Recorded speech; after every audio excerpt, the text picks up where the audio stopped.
Table leg build by Wojnarski, Season 1, Episode 1.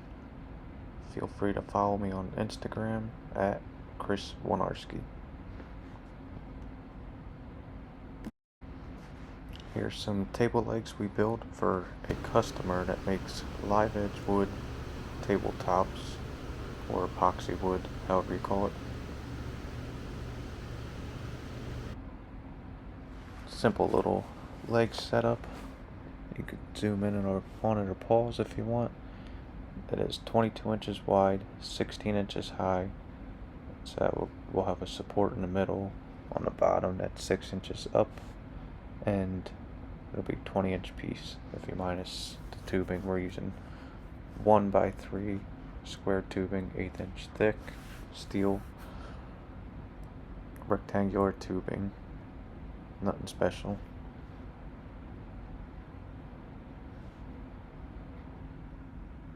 .45-degree miters on it on the top, and we'll be building one set, 2 pieces.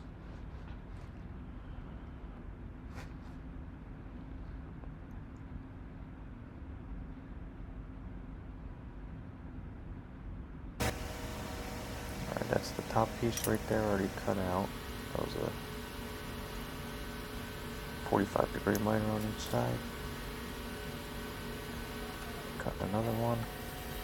Set this all to 45-degree, chop it. Then that's the 22-inch piece. Now we're going to do a 16-inch piece. Now we already have a miter on the one side, so set it to straight. Now I'll cut the 16-inch piece, which I already did. Top piece, side piece right there. Now I'll start cutting them all straight, and I'll 45-degree miter them after. Measure it and cut it. Now if you see how I measure it on the bandsaw, put the end of the tape measure up to the end of the blade, that kind of gives you a nice accurate measurement than marking it and cutting your piece, if you didn't know that already. That's just the way I was taught here at this job, and it works pretty good. Now we'll be cutting the 20-inch pieces. These I won't have to cut again, so I'll make them 20 inches exactly. The other pieces I cut, I made them like an 1/8 inch longer, maybe a little longer, 1/8 inch to 1/4, because I'll be cutting it again, and I don't want to cut them short.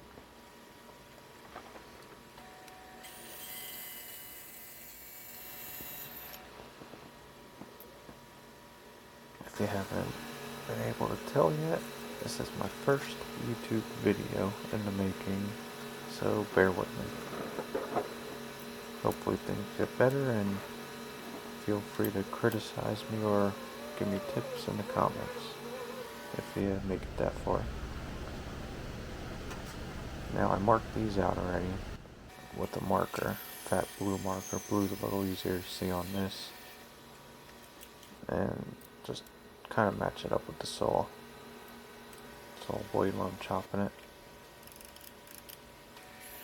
See me dunking it a little. I'll get it close and I'll dunk it with like a little hammer or piece of heavy metal. Bop it the other way, get it a little closer. Mark it with the square, 45-degree cuts. I use a bandsaw. You can use a chop saw. You can even use an angle grinder if you want. Sawzall might be a little tougher, but you could do whatever you want. Whatever you have, really. Now, the top. These are all cut out already. 45-degree miters on all of them. That's the tops right there, 22 inches long. Sides, I'll have all of them cut right there. And the bottom piece right there.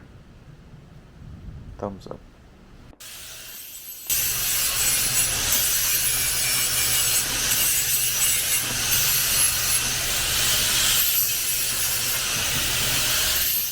Now here's the fun part right here, probably most time consuming too. Deburring, grinding, cleaning the mill scale,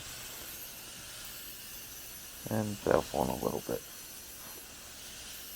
Now I'll be TIG welding these, so I want to kind of have it clean, bright, shining metal. Just makes it a little easier. Even though everything will be ground down, we still usually TIG weld it.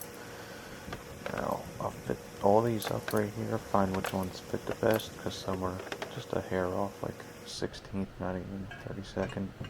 And I'll fit up, make whatever's better. Now, right here, on the tubing, it's seam tubing. We'll have that seam up, put it on the inside, just makes it look a little neater. That's the way I cut it. You gotta make sure you cut it that way with your 45s. Plan that out ahead of time. Otherwise it'll be all mixed matched. Even though it don't matter, just go the extra mile. Here's how it'll look. See how I ground for that bottom support piece, I ground down the mill scale on the inside, make it a little easier. Now I'm marking out for that bottom support piece 6 inches up, just to be able to see it, make things a little easier.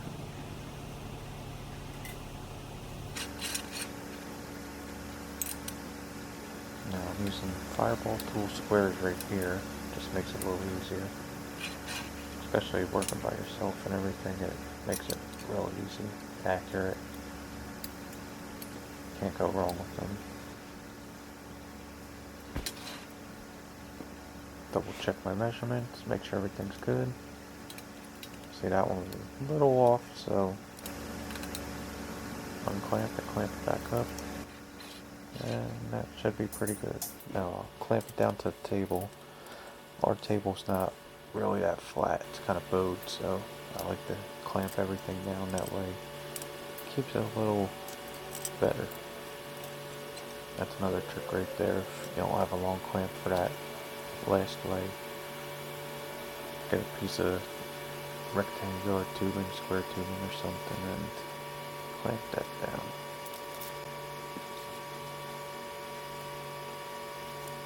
Put some tacks all around. 4 tacks in each corner, 1 in each corner. Now put that middle piece in, bottom lower piece. After you tack the inside corners like that, it kind of sucks in a little, so you might have to beat the piece in a little. Open it up a little. Check my measurements, put it on the line, clamp it up with the square. Same thing over here, bop it around a little. Make sure all on measurement, 6 inches, clamp it. Should be pretty square, double check. And should be pretty good. Tack that piece up.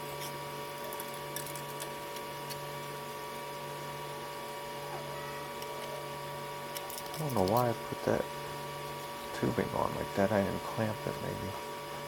Should I clamp the other end, but I guess I didn't.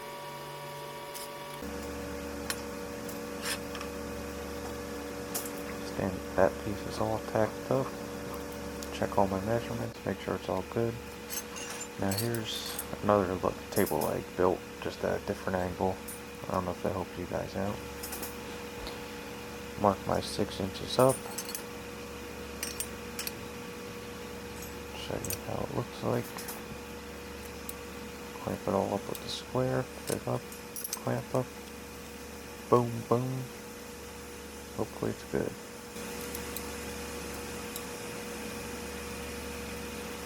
Double check it, 16 inches. See, now this piece fits in pretty easier now that I didn't tack it in. So now I put it in, not in the right spot, but put it in so that way I don't gotta beat it in later. Clamp it down to the table. Okay, that's a little better look how I'll clamp some things down. See, I can't get a clamp long enough to reach that last leg on the middle of the table. So if you clamp it like that, it gives you a little bit of pressure. There's other ways to do it, but better than nothing. Tack all my corners. Now I'll bop that around to the line. Get it nice and good. Put my square in. Same thing on the other side. Measure it 6 inches. Measure it 6 inches. Should be good. Now here's another way to clamp it too. Clamp that end on the other end of the table. Puts pressure on it like that. That's usually this is just a piece of rectangle tubing we have laying around that we use for clamps like this. Helps out. Tack on my corners. There you go. 22, 16, 6 inches up. Put them all on. And that's my fake wood top for you guys. A little round of applause if you made it. Now I'll pop a piece of wood, and that's about a 1/16 inch longer than the inside measurements, just to keep it from warping. If anything, it'll bow it out a little, kind of counter bow it and hold it in place.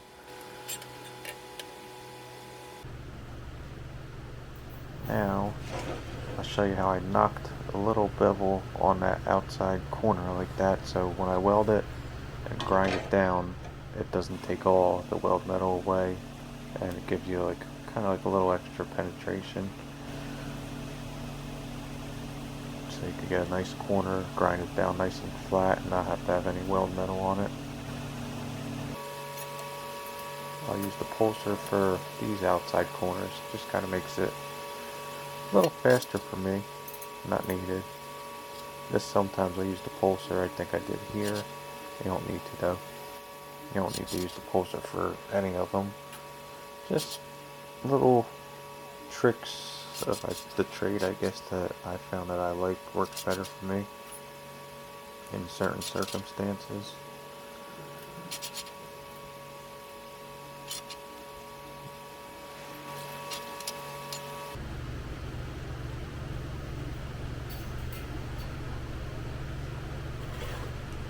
Here you go, see what I did right there? Little blooper moment.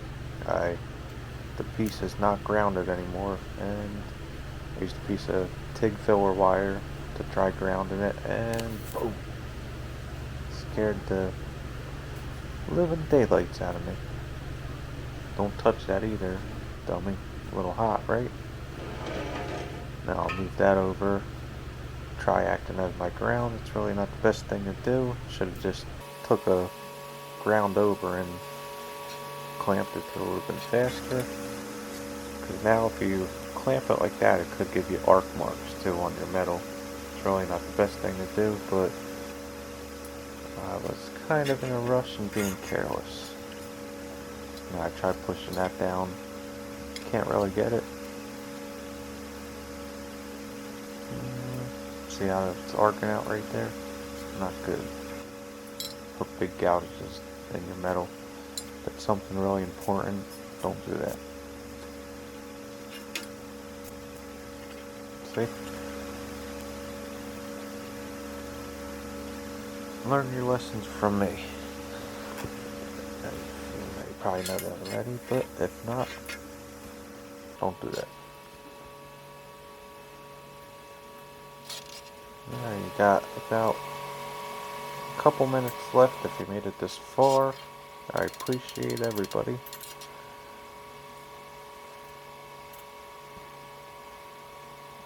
Well, there's another set right here. Or another one. Doing the same thing, so you could speed it up if you want. Just keep it running.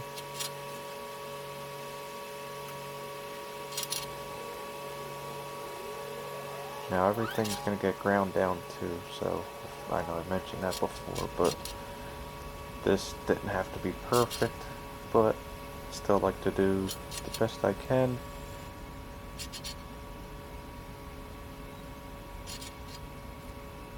Flip it around, do the inside corners.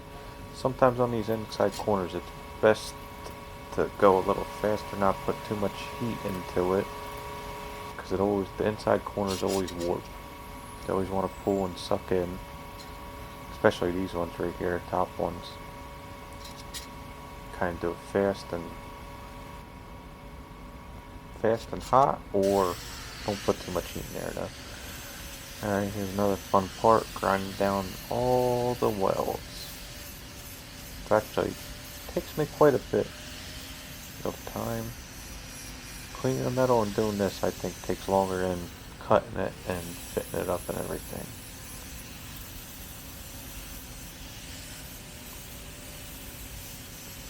Feel free to speed it up again if you want, but here's the process.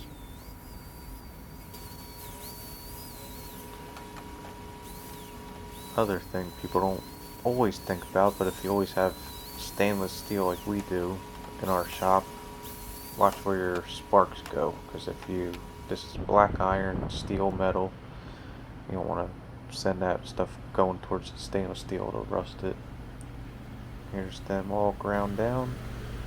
I believe these just get sanded down with like a DA sander and clear coated after. Not the best picture for you guys or video, but that's one not ground down. And that's one ground down. Not ground. And ground.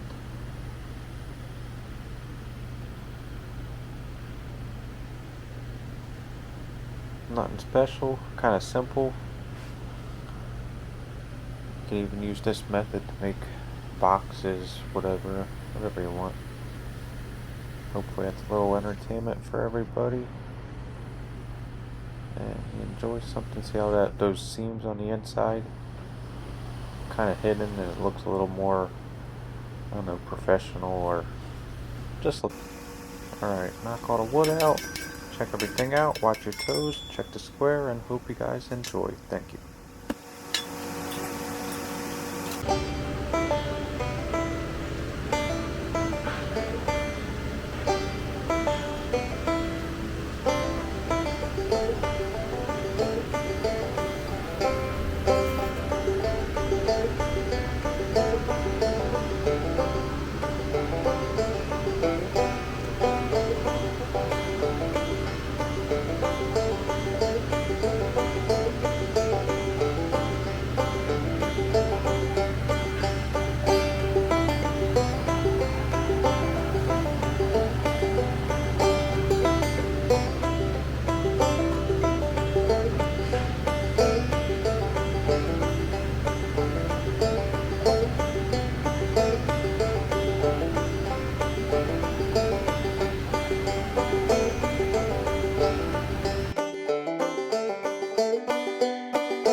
Bloopers.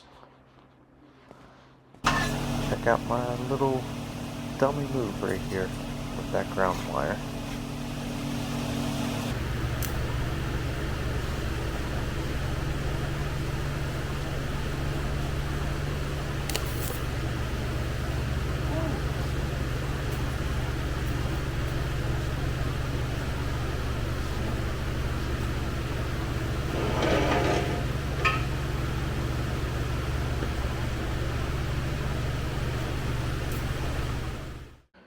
The end. Thank you for watching, everybody. Feel free to follow me on Instagram at Wojnarski. Let me know how I did in the comments on my first YouTube video. Feel free to give me a thumbs up or thumbs down if you liked it, didn't like it. Tips, tricks, anything. Appreciate everything. Thanks.